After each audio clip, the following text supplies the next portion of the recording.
আসসালামু আলাইকুম সবাইকে। পৃতাজস্পেশালের আজকের আয়োজনে আপনাদের জন্য থাকছে পারফেক্ট পরোটার জন্য পারফেক্ট ডো রেসিপি। পারফেক্ট পরোটার জন্য অবশ্যই পারফেক্ট ডো তৈরি করা প্রয়োজন। তার জন্য একটা মিক্সিং বোলে আমি 2 কাপ ময়দা নিয়ে নিয়েছি। আপনারা চাইলে আটা ময়দা দুইটা মিক্স করে ব্যবহার করতে পারেন।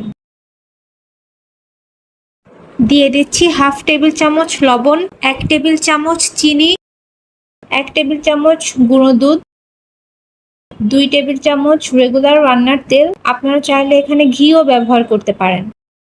সবকিছু খুব ভালোভাবে মিক্স করে নিচ্ছি।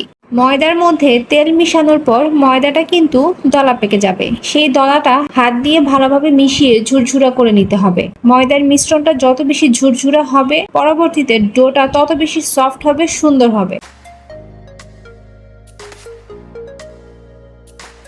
এবার মাছ বরাবর একটু খালি করে অ্যাড করে নিচ্ছি কুসুম গরম পানি। একেবারে প্রথমে সবটা পানি দিতে যাবেন না, অল্প অল্প করে পানি মিশিয়ে অল্প অল্প করে ডোটা আস্তে আস্তে তৈরি করে নিতে হবে। ময়দার সাথে পানির অনুপাতের ফিক্সড কোনো পরিমাপ নেই। এখন যদি আমি আপনাদেরকে বলি 2 কাপ ময়দার জন্য 1 কাপ পানি লাগবে, এরকম কিন্তু আসলে হয় না। আপনারা মেশাতে মেশাতে বুঝতে পারবেন আপনাদের কতটুকু পানি লেগেছে। কখনো কম লাগতে পারে, কখনো বেশি লাগতে পারে। তাই আপনারা অল্প অল্প করে পানি দিবেন আর আস্তে আস্তে করে ডোটা তৈরি করে নেবেন।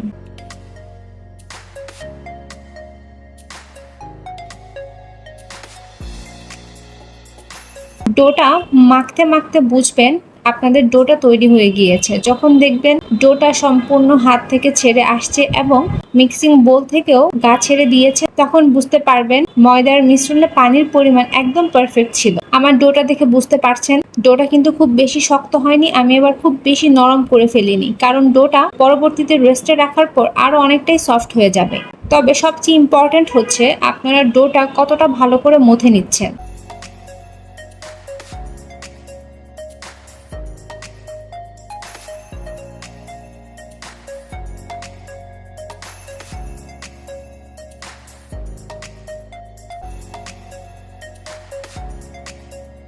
এবার আমি 1 টেবিল চামচ তেল উপর দিয়ে মেখে নিচ্ছি। এতে করে হবে কি, ডোয়ের ভেতরের ময়েশ্চারটা ভেতরে ইনটেক থেকে যাবে এবং উপরটাও ড্রাই হয়ে যাবে না। এবার আমি একটা পাতলা সুতি কাপড় ভিজিয়ে পানিটা ঝরিয়ে নিয়ে ডোটা ঢেকে দিচ্ছি। এমন ভাবে ঢেকে দিতে হবে যাতে করে কাপড়টা ডোয়ের গায়ে লেগে থাকে।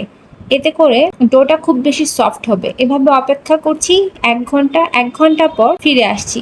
দেখুন ডোটা কতটা মসৃণ এবং সফট হয়েছে। এবার আরো অনেকক্ষণ ধরে ডোটা মথে নিতে হবে। ডোটা যত বেশি মথে নিবেন পরোটার ডোটা তত বেশি পারফেক্ট হবে। আমি আনকাট ভিডিওটা আপনাদের সাথে শেয়ার করছি যাতে করে আপনারা সময় নিয়ে পরোটার ডোটা তৈরি করতে পারেন। আমি যদি এখন 5 মিনিটের কাজটা 2 মিনিটে আপনাদেরকে দেখিয়ে দিই, তাহলে হয়তো আপনারা সেভাবেই ট্রাই করবেন এবং পরবর্তীতে আপনাদের পরোটার ডোটাও সুন্দর হবে না। তাহলে আমি আপনাদেরকে কতটুকুই বা শেখাতে পারলাম। এবার ডোটা আমি দ্বিতীয় ধাপে মথে নিচ্ছি। এভাবে ঘুরিয়ে ঘুরিয়ে ডোটা মথে নিবেন। এতে করে ডোটার ভেতরে বাতাস ক্রিয়েট হবে, যেটা পরবর্তীতে পরোটাটা বানানোর পর যখন আমরা ভাজতে যাব তখন পরোটাটা অনেক বেশি ফ্লাফি হবে, খুব সুন্দরভাবে পরোটাটা ফুলে উঠবে। এভাবেই আপনারা খুব সহজে পারফেক্ট পরোটার জন্য পারফেক্ট ডো তৈরি করে নিতে পারেন। পারফেক্ট পরোটার রেসিপি দেখার আমন্ত্রণ জানিয়ে আমার ভিডিওটি আজকে এখানেই শেষ করছি। আশা করি আপনাদের ভালো লেগেছে এবং আপনারা আশা করি আমার ভিডিওটা দেখে কিছুটা হলেও উপকৃত হবেন। আমার ভিডিওটি যদি ভালো লেগে থাকে অবশ্যই লাইক কমেন্ট শেয়ার করবেন এবং আমার চ্যানেলটি অবশ্যই সাবস্ক্রাইব করবেন।